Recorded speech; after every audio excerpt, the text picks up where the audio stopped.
আমি ৮ মাসের গর্ভবতী। এই অবস্থায় যেদিন আমার মা এলেন আমার শ্বশুর বাড়িতে, তার চোখে মুখে একটুও বিরক্তির ছাপ দেখিনি, বরং মলিন মুখে হাসলেন এবং বললেন, তুই উঠিস না মা, আমি সব করে দিচ্ছি। রুমের এক কোনায় বসেছিলাম আমি। একটা টানা নিঃশ্বাস ছেড়ে নিঃশব্দে চোখ বন্ধ করে রাখলাম। পেটের ভেতর বাচ্চাটাও যেন একটু কেঁপে উঠল। হয়তো সে বুঝে গেছে তার মা আজ খুব কষ্টে আছে। সেই সকাল থেকে সন্ধ্যা আমার মা একটানা কাজ করেই যাচ্ছে। রান্নাঘরে একবার ঢুকে আর বের হয়নি। মাছ মাংস তরকারি সব নিজ হাতে করছে। এমনকি আমার শাশুড়ির দায়িত্বের কাজগুলো চুপচাপ করে গেছে। আমি ভাবতেও পারিনি রান্না করা মাংস যখন খাওয়ার সময় এলো, তখন শাশুড়ি মা আমার মাকে ছোট্ট একটা বাটিতে মাত্র ৩-৪ টুকরো মাংস তুলে দিলেন। মা কিছু বলেননি, হাসি মুখে খেয়ে নিচ্ছিলেন। হয়তো ভাবছিলেন মেয়ের বাড়ি, একটু সহ্য করাই ভালো। তখনই আমার শ্বশুর গম্ভীর গলায় বললেন, একজন আসছে বিকেলে, একটু মাংস আলাদা করে রেখে দিও। আর কি আশ্চর্য, আমার মা যে প্লেটটা নিয়ে খাচ্ছিলেন সেটাই কেড়ে নিয়ে সেই ঘরে রাখা হলো। এক পিছু আর রইল না তার ভাগে। আমি ঠোঁট কামড়ে চোখ নামিয়ে নিলাম। বুকের মধ্যে গুম গুম করছে, কান্না আসছিল, কিন্তু আটকে রাখলাম। আমার গর্ভের সন্তান, আমি কাঁদলে সে কাঁদবে। তবুও আমি মাকে বললাম, আম্মু আমাকে একটু গুঁড়ো মাছের ঝোল দিয়ে ভাত খাওয়াই দিবা, তুমি খাওয়ালে আমার ভালো লাগবে। মা প্লেটটা হাতে নিতে যাচ্ছিল, তখনই পেছন থেকে শাশুড়ি একটা শব্দ করে বলল, নাটক দেখে গা জ্বালা করে। আমি থমকে গেলাম। মা থেমে গেলেন, হাতটা মাঝপথে।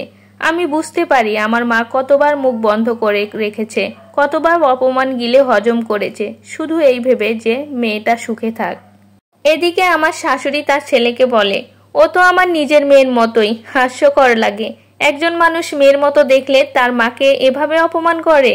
রাতের অন্ধকারে আমি আর মা এক বিছানায় চুপচাপ শুয়ে থাকি। মা আমার পেটের ওপর হাত রাখে, আমি তার গায়ে মাথা রাখি। তখন মা ফিসফিস করে বলে, একদিন এই ছোট ছোট কষ্টগুলোই তোর মেয়েটা বুঝবে মা, তখন ওকে শক্ত করে ধরে রাখিস। আমার গা দিয়ে জল গড়িয়ে পড়ে। রাত গভীর, ঘরের বাতি নিভে গেছে অনেক আগেই, কিন্তু আমার চোখে আজ ঘুম নেই। মায়ের কোমরে হাত রেখে চুপচাপ শুয়ে আছি। বুকের মধ্যে যেন কিছু একটা গুমড়ে গুমড়ে কাঁদছে। আমার পেটের ওপর মায়ের নরম হাত রাখা, এই হাতটাই আজ সারাদিন কতটা অপমান সয়ে গেছে। অথচ মা সেই চিরচেনা সুরেই ফিসফিস করে বলেছিলেন, একদিন তোর মেয়েটা বুঝবে মা এই কষ্ট। আমার ভিতরটা ছিন্ন ভিন্ন হয়ে যাচ্ছিল।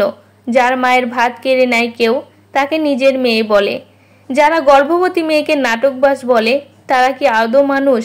মা তখন গভীর ঘুমে চলে গিয়েছিলেন, কিন্তু আমি শুধু তাকিয়েছিলাম ছাদের দিকে, যেন সেখানেই লেখা আছে হাজারটা প্রশ্নের উত্তর। সকালবেলা ঘুম থেকে উঠেই দেখি মা উঠেছে, আবার সেই রান্নাঘরে ঝাড়ু হাতে উঠোন সাফ করছে। পায়ের গোড়ালিতে একটু রক্ত, নিশ্চয়ই কাল ধাক্কা লেগে কেটেছে, তবুও মুখে হাসি। আমার শাশুড়ি ছোপায় বসে, হাতে চা, আমাকে দেখেই বললেন, আরে বৌমা, তোমার মা তো একদম কাজের লোকের মতো কাজ করে, দেখেছো কত চটপটে। আমি জবাব দিলাম না, কেবল মাথা নিচু করে চুপ করে রইলাম। তিশান তখন উঠেছে, ফ্রেশ হচ্ছে। আমি চুপচাপ ডাইনিং টেবিলের পাশে দাঁড়ালাম। তখন মা রান্না করছিল, কিন্তু চুলার পাশেই দাঁড়িয়েছিলেন শাশুড়ি মা। হঠাৎ শাশুড়ি বলল, বিকেলে তো আবার মেহমান আসবে, আমেনাকে বলো যেন দুপুরে মাংস কম খায়, না হয়তো আর রাখা যাবে না। আমার বুকের মধ্যে হঠাৎ ঠোকর খেলো কিছু।